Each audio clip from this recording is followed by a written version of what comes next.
Hey, it's Courageous Casey. I just wanted to show you my mask. Um, I like it's cute. It's a little too small.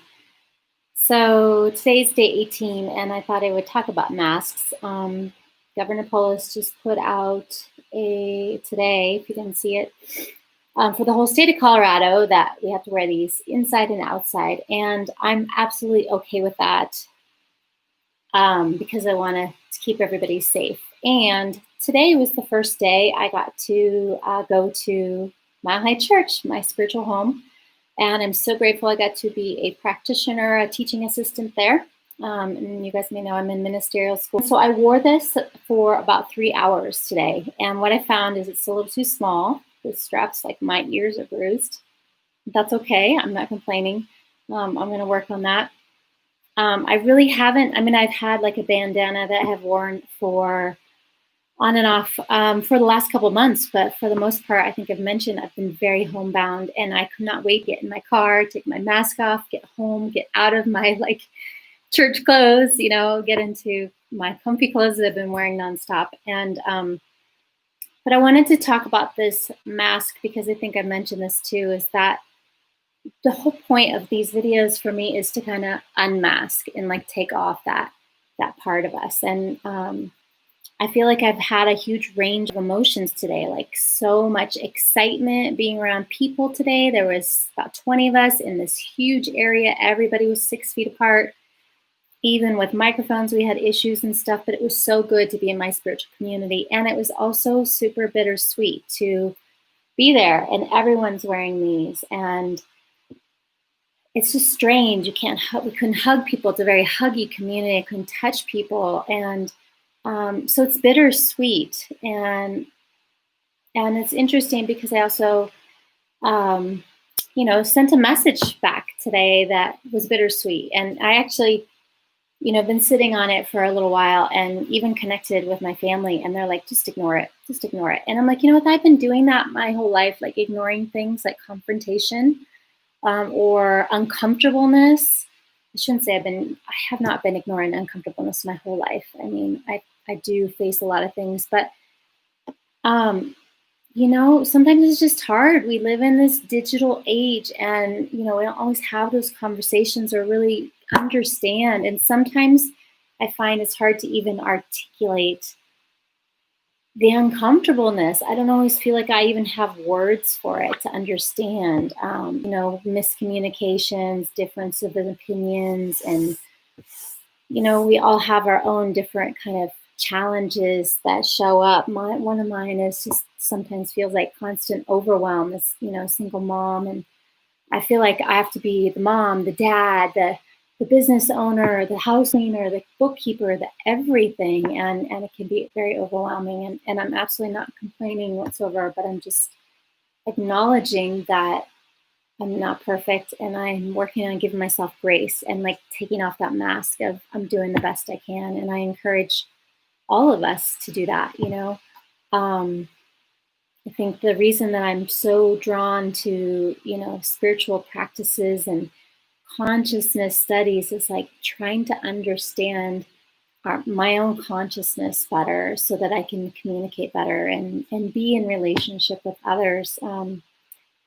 It's just so complicated. I don't know if that's my question tonight. Like, do you agree? Is it complicated? What is it like for you? Because I know even in like intimate or romantic relationships, there can be like so many things that are good and then so many things that just don't work. And like, why is our divorce rate so high? Why as a nation, as a country, as a world, do we have wars? Do we fight? Like, why can't we all just get along? And I feel like in so many ways we've created major obstacles for that. And I find it so interesting. I know my personal threshold, I'm all over the place tonight, but that's what it is. I think it's next Wednesday or something, I'm supposed to return a form back to my school district about my daughter, if she's going to school or not. She's going to stay home. I'm going to talk to her dad tomorrow, which is always an uncomfortable conversation, talking to your ex about your child. My daughter got mad at me tonight. And, I don't know. sometimes you just don't know. I had another train of thought and then I just lost it. But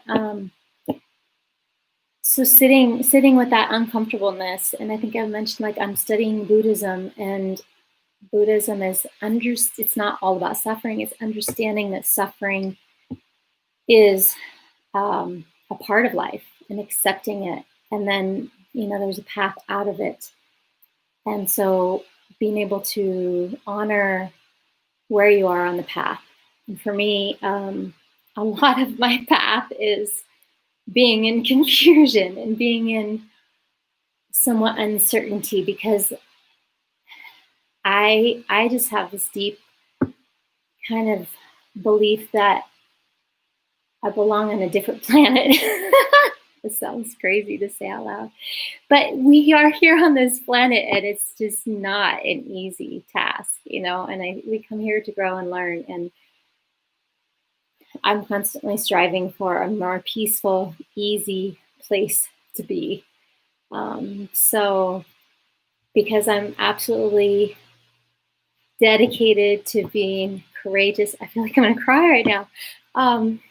Like, courageous and not numb and not shoved down all this uncomfortableness.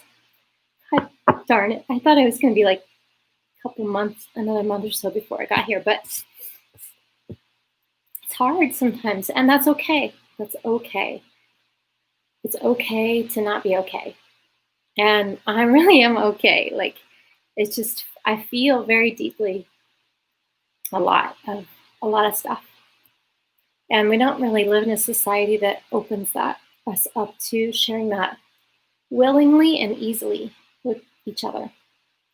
We are a society that's can be very surface level material. So I got to talk to a good friend tonight who called me when COVID hit. He's moved to Texas from Colorado to be with his family, and now they're all in lockdown. And we talked on the phone, and I'm really bad about returning phone calls and texts and voicemails and everything. But it was a really good conversation. He's known me for like 10 years. We met in this breakthrough class, and he's seen me grow. And so I think it's important that we have people in our lives that support us, even when the challenges show up, and we have people in our lives who don't understand us, and that's okay too. So I don't know. That was just a whole bunch of rambling, but it is what it is. So I guess my question for you is, like, what mask are you willing to take off?